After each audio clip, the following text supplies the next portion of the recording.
atau sandahan. Sandahan atau gadaian dalam bahasa Arab itu namanya rohan. Di bab rohan itu dibahas panjang lebar bahwa barang sandahan itu hanya sekedar jaminan untuk utang yang masih belum dibayar. Tahu arti jaminan?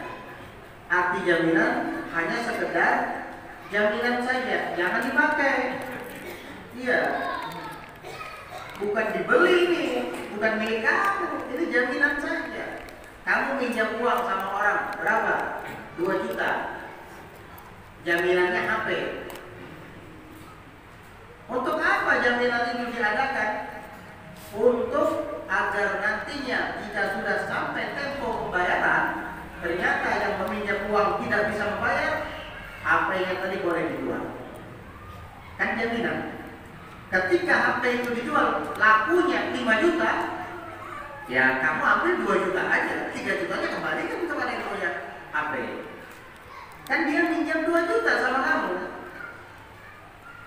Tujuan digadaikannya HP tadi adalah untuk menjadi jaminan bagi utang tersebut, sehingga apabila sudah sampai temponya dia tidak sanggup membayar, boleh HP-nya dijual. Antara dua, HP-nya dijual atau kamu bayar, karena sudah sampai temponya. Kata dia, saya nggak punya uang. Nah, karena berhubung kamu menjadikan ini sebagai gadaian, sudah saya jual atau kamu sendiri yang menjualnya. Nanti kalau sudah laku, entah itu lakunya lebih daripada kadar utang, ya sudah bayar kadar utang, lebihnya kembalikan kepada pemiliknya. Atau kurang, utangnya 2 juta, HP-nya laku cuma 1.500.000, ya sudah ambil 1.500.000 dan sisa 500.000-nya masih ada di dalam kandungan si peminjam uang. Itu tujuan diadakannya pergadaian.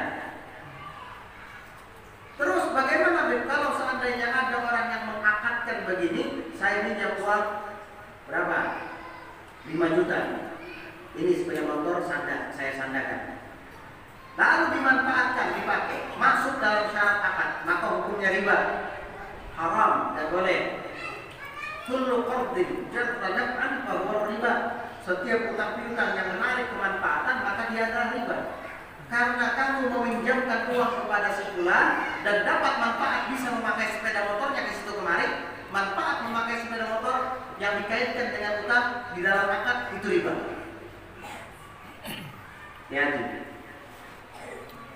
Ada caranya nggak supaya barang gadaian yang diminjamkan yang digadaikan itu kepada orang yang meminjam uang dari kita bisa dipakai?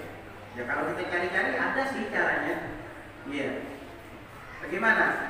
Jadi uang tadi tetap dipinjamkan kepada sebulan 5 juta. Dia gadaikan sepeda motornya untuk dijadikan jaminan. Lalu kamu ingin memakainya misalnya, bilang sama dia pinjam gitu. Jadi hukumnya hukum barang pinjaman. Jangan dimasukkan dalam akad. Artinya selama kamu masih belum bayar hutang, sepeda motor ini ada di tangan saya dan saya berhak untuk memakainya. Ini yang riba. Tapi kalau hanya sekedar jaminan, namanya jaminan boleh ditaruh di rumah si yang meminjamkan uang, boleh ditaruh di rumah si peminjam uang, atau di orang ketiga. Kenapa? Kan sekedar jaminan. Tapi jangan dipakai, jangan dimanfaatkan, nggak boleh. Kecuali setelah akad utang piutang selesai, kamu bilang lagi sama dia, belum anak memakai sepeda motor ini, tidak apa-apa lah. Kalau memang pakainya, itu hukumnya hukum meminjam namanya. Tapi yang namanya meminjam, ingat jika pemilik sepeda motor mengambil, kamu wajib mengembalikan, walaupun utang belum dibayar. Artinya dia mau pakai. Aku kepakai sepeda motor, pakai dulu lah. Nggak boleh. Oh nggak bisa, bayar dulu duitnya. Nggak bisa, hak dia, punya dia itu.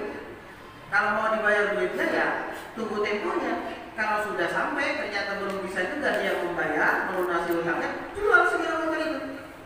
Berapa lakunya? 6 juta misalnya. Sudah, kamu ambil 5 juta. 1 jutanya kembalikan kepada pemilik sepeda motor. Begitu caranya. Paham? Jadi kalau ingin memakai atau memanfaatkan barang gadaian dari orang yang meminjam uang dari kita, jangan disebut di dalam akad, jangan dijadikan syarat sebagai itu keuntungan untuk kita bisa memanfaatkan atau menggunakannya. Jangan. Tetapi kalau kita ingin memakainya, bikin akad baru lagi, yaitu minjam sama dia. Karena hanya sekedar jaminan.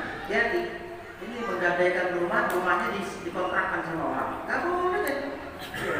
Saya punya uang berapa 20 juta, ini rumah saya gadaikan. Oh ya, rumah yang digadaikan ini oleh si yang meminjamkan uang dipakai, disewakan, batil itu fasik akadnya tidak sah. Karena kamu bukan pemilik rumah, kamu hanya penerima gadaian. Apalagi yang disyaratkan, jika seandainya karena mau bayar utang, ampuninya sudah segera jatuh, nggak bisa seperti itu. Sampai berapa bulan, 5 bulan, kamu nggak pernah bayar, ampuninya belum terima. Ayo, nggak bisa seperti itu. Namanya di jaminan. Kenapa? Karena sepeda motor itu kalau dijual mungkin lebih daripada kadar utang. Utang 5 juta, palingnya 6 juta.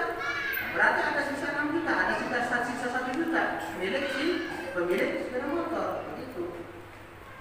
Pertanyaan kedua, sholat sunnah sesudah asar tidak ada. Apakah sholat sebelum asar dinamakan qobliyah?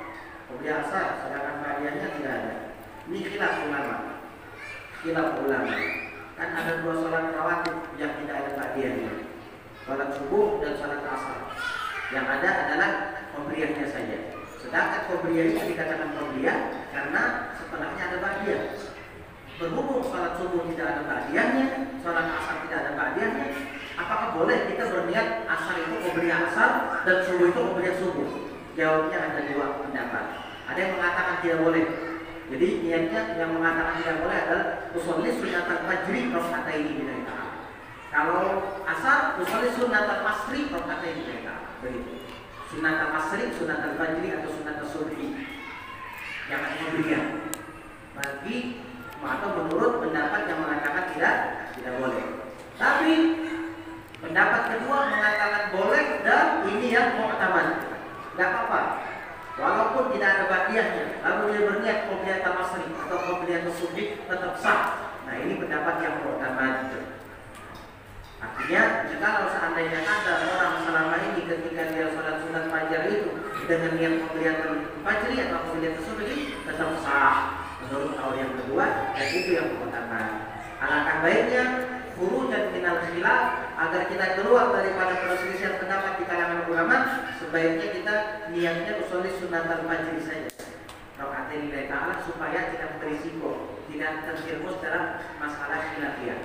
Demikian pula ketika akan sholat sunat asar, niatkan saja usolli sunnatal asri raka'ataini. Salam berdiri lagi usolli sunnatal asri raka'ataini.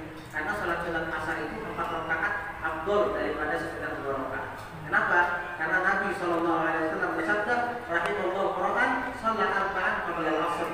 Mudah-mudahan kata Nabi, Allah Ta'ala merahmati orang yang sholat 4 rakaat sebelum asar. Kata Imam Ghazali, berusahalah kalian mendapat doa Nabi SAW. Dengan cara apa? Melaksanakan 4 rakaat sebelum asar, supaya dapat doa dari Nabi. Doa apa? Mendapat rahmat dari Allah Ta'ala. Kalau kita yang berdoa belum tentu dikabulkan sama Allah, tapi kalau Nabi yang berdoa pasti dikabulkan sama Allah. Bagaimana cara mendapatkan doa itu? Ya, laksanakan 4 rakaat salat sunat sebelum asar. Rahimahullahu marwan sholat arba'an qabla al-asr. Allah rahmati seseorang yang sholat 4 rakaat sunat sebelum asar. Jadi boleh mau niat qobliyah, mau niat sunnah, boleh. Nah, alam mu'tamad. Tapi kita niatkan sunnat al-asri, sunnat al-fajr saja, itu lebih afdal karena tidak ada khilafiyahnya. Tapi kalau qobliyah subhi atau qobliyah asr ada khilaf di situ. Walaupun yang utama, pendapat yang utama mengatakan tetap sah. Tetapi ada yang mengatakan tidak sah. Jadi sebaiknya supaya tidak berisiko, tidak terjerumus dalam masalah khilafiyah, niat sunnat al-fajr saja atau sunnat al-fajr atau sunnat subhi atau kalau asar sunnat al-asr. Wallahu a'lam bishawab. Mudah-mudahan dapat dipahami.